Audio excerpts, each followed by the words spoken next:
We have shown that intersex people exist. We are part of societies. We are part of communities. We are families. We are daughters. We are children. We are parents. We exist everywhere in society.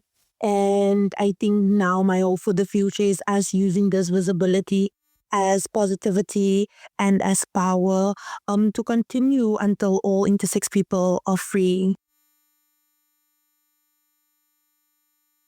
Making Rainbow Waves, a podcast by ILGA World. Welcome to Making Rainbow Waves, the podcast by ILGA World, where we'll tell the stories of LGBTI human rights defenders worldwide. My name is Daniele Paletta, and today we are united with incredible intersex activists from all over the world to discuss some truly historic events.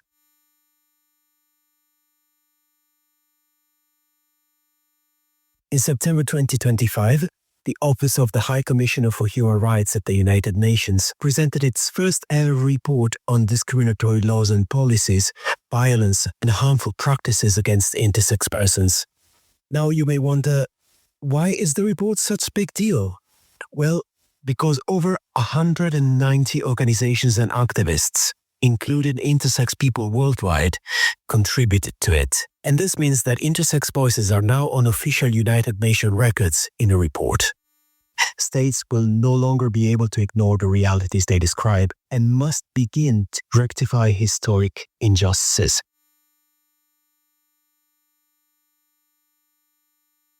ILGA World and other organizations welcomed intersex human rights defenders from all over the world to Geneva as the report was presented at the United Nations. We sat down with them to talk about how it feels like to have this report, how activists can use the recommendations to bring about positive change in their own countries, and their hopes for the future. Enjoy your listening.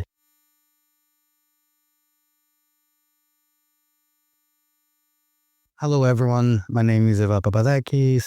I'm doing communications for human rights organization, and it's a real pleasure to be with you all here today to listen, learn, and reflect on the significance of this first ever UN report on intersex rights and what it means for activism going forward. Before we start, I'd love to hear your names, pronouns, and country. Hi everyone, my name is Crystal Hendricks. My pronouns are she, her. I'm from Cape Town, South Africa, and I am the Sex Characteristics Programs Officer at ILGA World. Hello, I'm Kimberly Cecilman, she, her pronouns. I'm an intersex woman and a senior advisor for global intersex rights at Outright International, based in the United States. Hello, my name is Kaisli Zurianen from Finland, an executive board member of ILGA Europe. Yeah, mabuhay, Jep Kagandahan, pronouns is he, him, executive director of Intersex Philippines and board member of Intersex Asia, based in the Philippines. Hello everyone, my name is Obioma Tripite. I'm from Nigeria. I'm the executive director of Intersex Nigeria and the board chair of African Intersex Movement. Hola, soy Natasha Jimenez Mata. I'm from Costa Rica. I'm the director of the Costa Rica-based organization called MULABI, Latin American Space for Sexuality and Rights. Hello, my name is Ale Lopez Bench. My pronouns are masculine. I'm from Argentina, and I'm with an organization called Intersex Argentina, and I'm part of the ILGA Intersex Committee. Hello, I'm Morgan Carpenter. I am the executive director of Interaction for Health and Human Rights, an Australian organization buying for people with innate variations in sex characteristics. And my pronoun to he, him, says now. So last year we met with some of you here in Geneva as you advocated for the intersex resolution, which the Human Rights Council approved, mandating the Office of the High Commissioner on Human Rights to prepare a report about discriminatory laws and policies, acts of violence, and harmful practices against intersex persons. Could you tell me a bit about what has happened since the resolution was passed? Bueno, desde que la resolución se aprobó, que fue también otro hito histórico para nuestra comunidad. Since the resolution was passed, something historic has happened for our community. Because resolutions for other populations had already been passed, there is already a SOGI mandate. But for a movement like the intersex movement, which has very few resources, to achieve this through hard work until the resolution was passed, I think it's wonderful. especially for a movement that it's relatively small compared to other movements that have many more resources. Desde que se ha aprobado la resolución, Since the resolution was passed, I think we have more tools as a movement to provide more rights for our communities. And I think this is something wonderful, and we need to get more out of it. Well, last year when we were here talking about the passing of the resolution, we were all skeptical about it and we all hoped for joy. Now we're here talking about the presentation of the reports, which the resolution called for, and the panel. We welcome it as a great victory and milestone, and a historic one, the first ever panel dedicated to intersex rights at the Human Rights Council. And after the first advocacy that was done here since 2015, I think now what we are going to be reflecting on is how this report is going to take us to the next steps, implementation at national level, because at the end of the day, the report is a beautiful piece, but if the things that are mentioned in the report are not reflective in the lives of intersex people on ground at different regions, different countries, rural areas, that means the report will still be a document that is just on the shelf. So I think next steps is looking at what can be done with a report and how our allies, different civil societies, UN agencies, and even us, the intersex human rights defenders, can use this report as a leverage for the work that we do. Yeah, so I'm excited. I'm excited to be here to talk about it. And I'm also here with great friends, colleagues, as we are all in a good mood. And I'm looking forward to what we can all do together. Yeah, I think this has been a very busy year for us since the passing of the resolution. As you know, the OHHR released a call for inputs for the report. So this left a lot of intersex organizations or different allied organizations very busy this year compiling data for our submissions to the OHHR. And now it's just wonderful to be at this opportunity where the report has now officially been released, and we can see that the OHHR really centered intersex voices on the report. Even the consultation process was regular communications with the intersex community. So yes, we know that this report is about us, the resolution is about us, but we also feel some pride to it that we've been a part of this whole journey and the whole process. And knowing that it's not just been this year, but activists for the past more than 15 years have been working directly with the UN, and we are bearing fruits from all of their labor. Our work is not in vain because we can see what's happening from the work that we are doing. And I think it kind of just ignites a fire within you to say that, you know, we can obtain intersex justice and one day intersex people will be free. I think it's been great seeing what's going on and how this resolution has changed some thinking in some states. Also, it's really good to see that we're a big delegation here this year. Yeah. And how this is like kind of celebration. I think the really important thing is that in the report, there was a strong emphasis on how the harmful practices are based on misinformation and misinterpretation of issues. And then another thing, how in the panel, many people emphasize the need to cooperation of states, international organizations, civil society. And that's one thing we need to think what it means for us, how to go forward. Yeah, I would just like to add to that. I think it is a moment when our movement needs to think more broadly about cross-movement allyship with folks that are doing similar work in children's rights spaces, disability rights spaces, women's spaces, etc. The bulk of our work so far has been an allyship largely with support from some folks in the broader rainbow community, the LGBTQ community, and also particularly when we're talking about the number one issue most of us talk about, which is medically unnecessary non-consensual surgeries on intersex infants and children.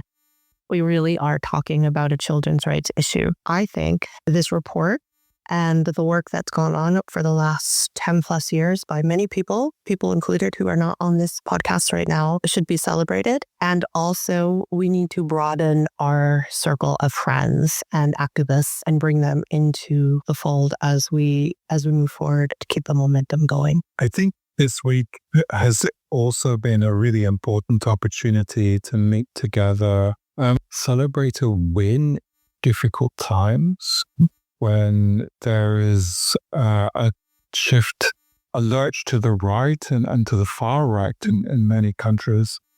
that is having a big impact on resourcing for intersex organizing, which has a huge impact on our organizations, and it also has an impact on how the Human Rights Council might talk about our issues.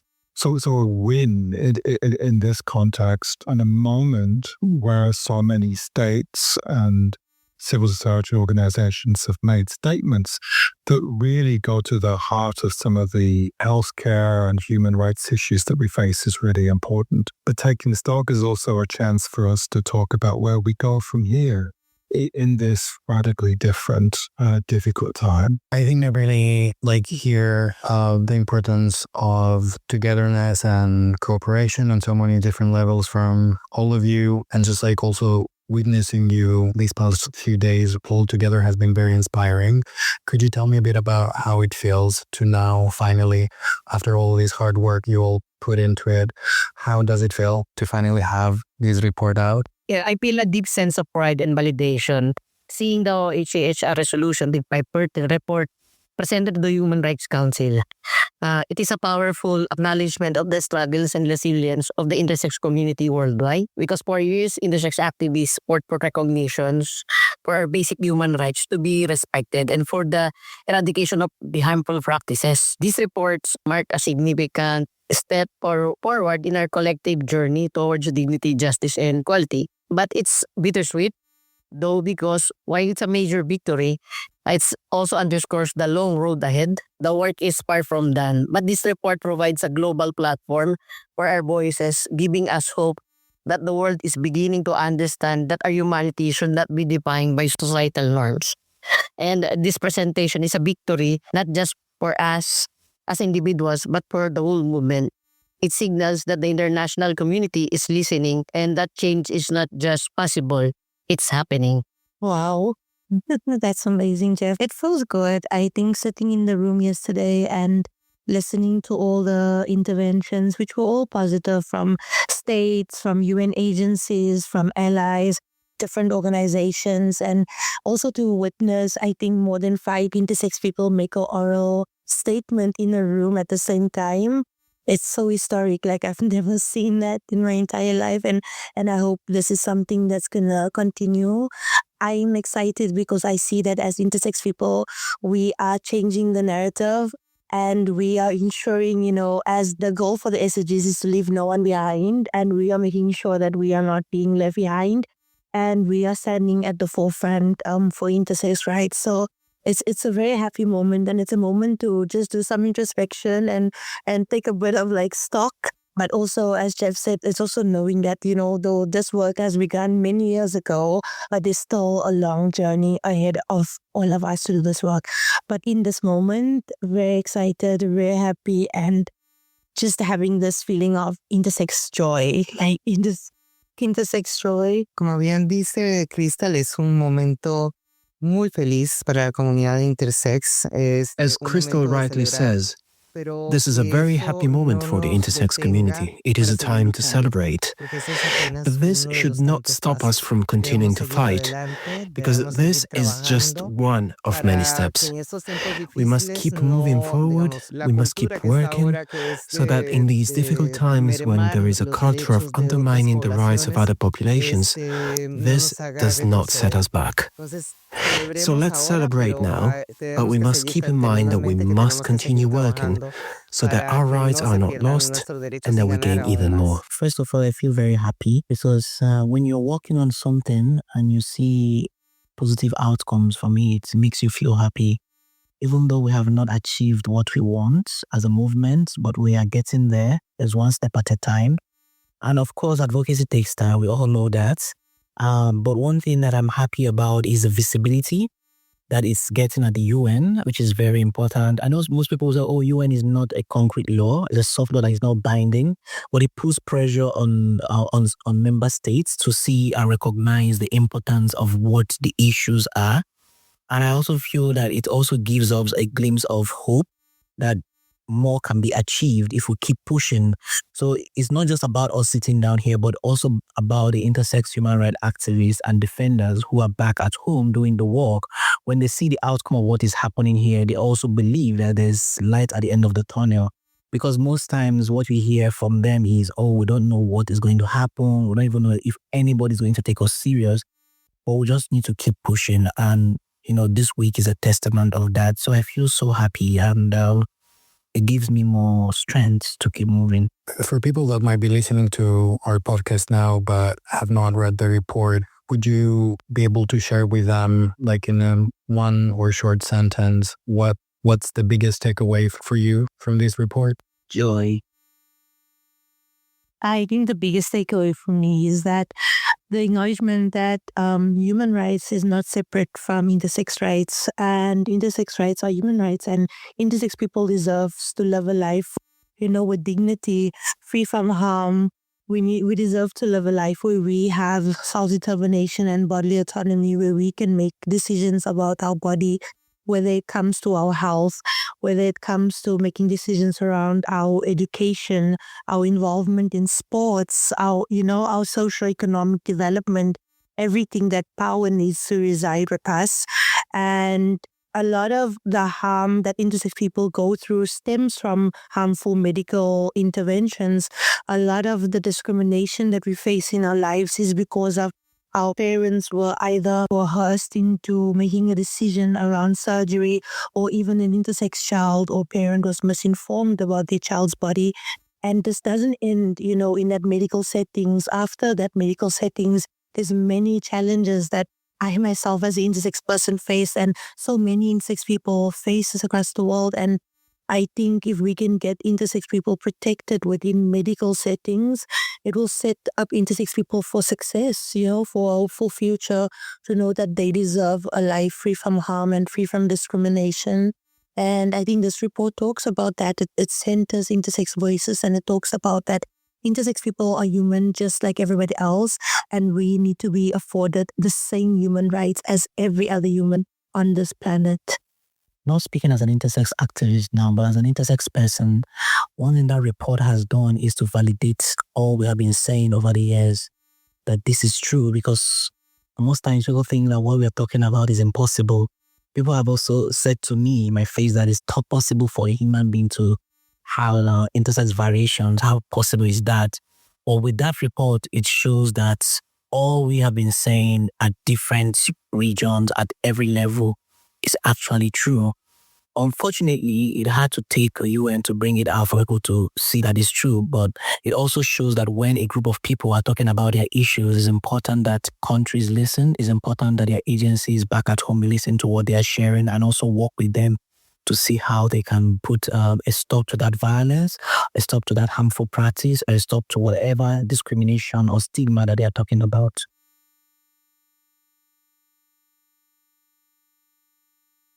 Given everything that's going on, with governments rolling back rights or falling short in respecting them, we could all see that it's a difficult moment for international human rights bodies. So our question is, how can activists on the ground use this historic report and also keep accessing UN spaces? Multiple ways that they can use it. For instance, I'll speak of the African context. The African Intersex Movement have worked with the UNDP, We Belong Africa, to develop a policy brief that talks about the Resolution 552 from the African Commission on Human and People's Rights, and also the UN resolution that was passed last year. So one of the ways is to look at that policy brief when it comes out. It's going to come out very soon and in multiple languages, and also look at how it was broken down for you to understand what you can actually share with your states at national level, to see what they can do in terms of maybe standard operating procedures or policies or laws that can be, effective in intersex justice.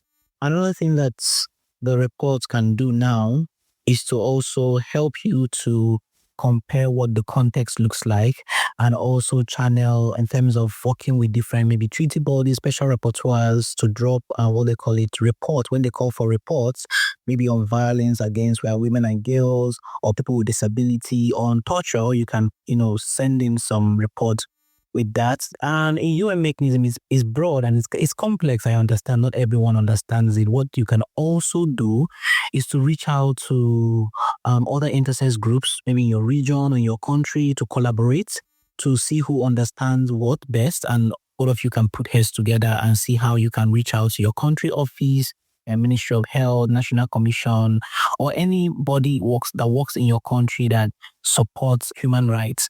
So you can also use the report to even write proposals. There are a lot of things you can use that report to do, because that report is very comprehensive. So when you read it, it gives you a guide on what next you can do, or even how to speak about these issues concretely, because sometimes the language framing is also a challenge for most intersex activists. So that report can also help you to frame your language in a way that people understand what you are sharing on ground.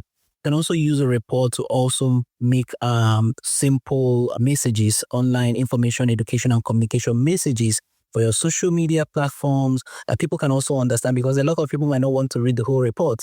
But if you read it as an intersex human rights defender, or your organization reads it, people can be able to, bring out some excerpt from it and use it for dissemination, and talk about what the report is sharing, and also linking it back to your own context where you are from. As we know, as activists within the UN, the resolution and all those reports, it's soft laws, and it doesn't necessarily have to be adopted by your state. However, it's a very vital entry point into conversations with your states that you are having.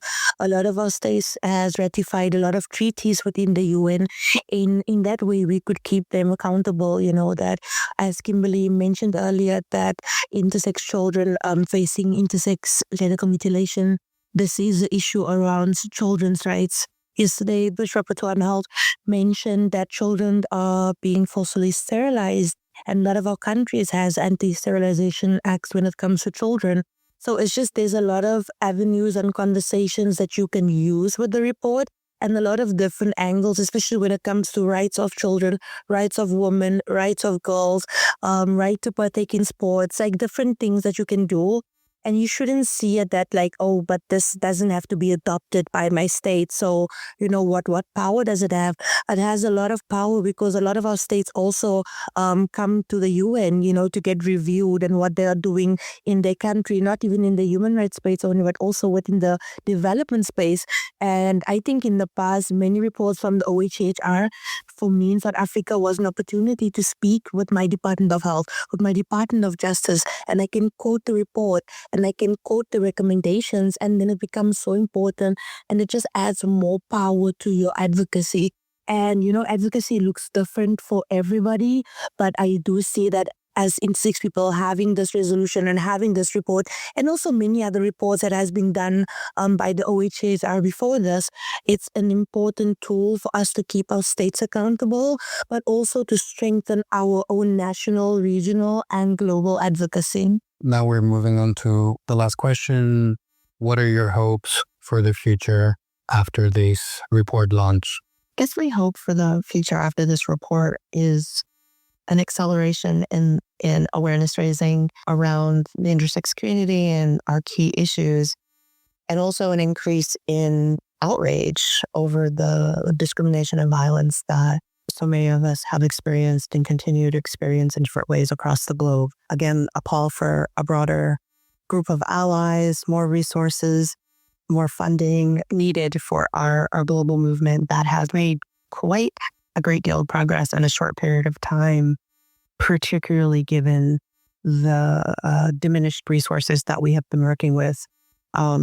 So, that's a testament to so many intersex activists who have been tirelessly working very, very often at a volunteer level for many years, but we just can't do it alone. So my hope is that we have a broader coalition of peers and activists.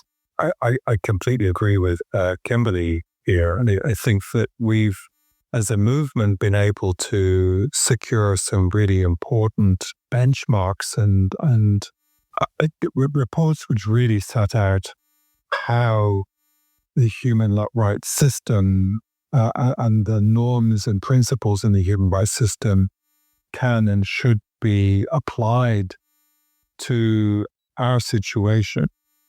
But we have a massive undertaking to do to make sure that those norms and principles are applied in all of our countries. And that takes people locally in every state organizing doing a lot of community development work, developing skills and expertise within our local groups and spaces, engaging in peer support and running psychosocial support for people that need it as well. And with that, going and talking to our national and in some cases subnational federal jurisdictions as well to make sure this is implemented. That takes a huge amount of legwork. And that takes resources. And I think at this point, I think we can all be fairly confident in saying that resource limitations are the main constraint that we face.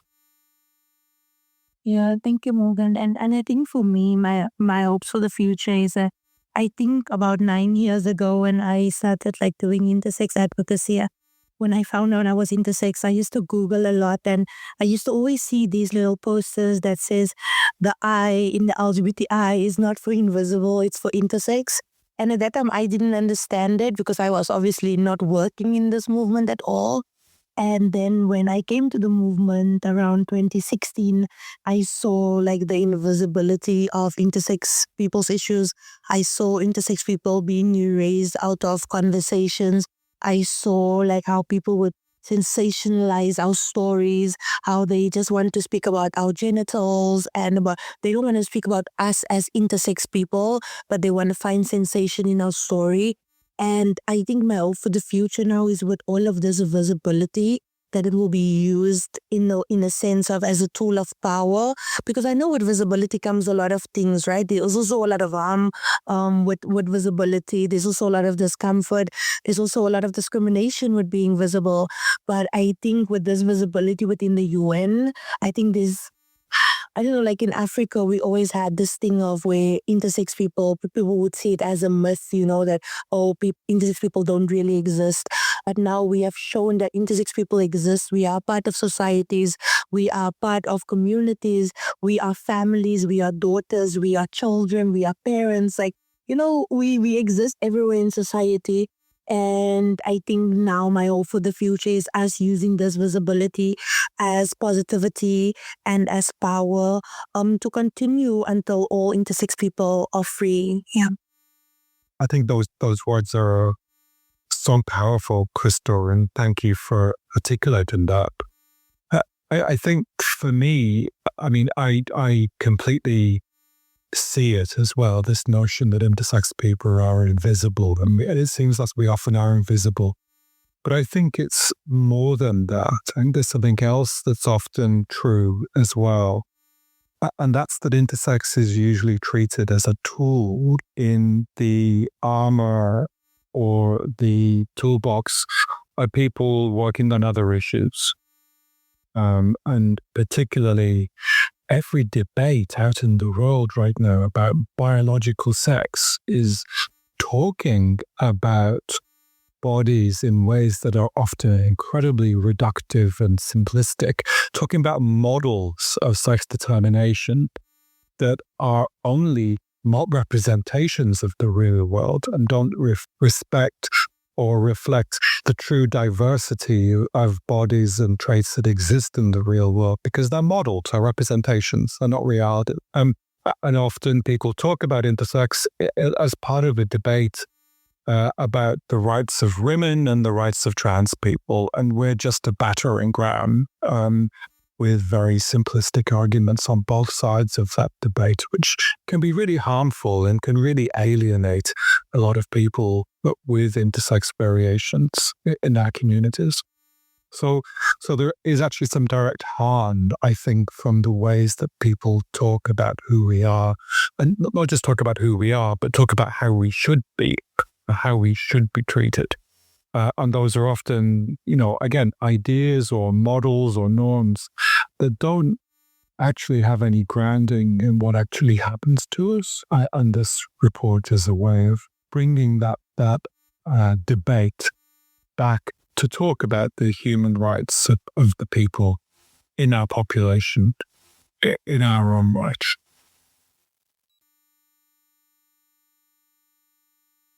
Making Rainbow Waves is a podcast by ILGA World. This episode was hosted by Eva Papadakis, and edited by Daniele Paletta. You can find every episode on all streaming platforms. A transcription of this episode in English and its translation to Spanish are available on ilga.org. Thanks for listening.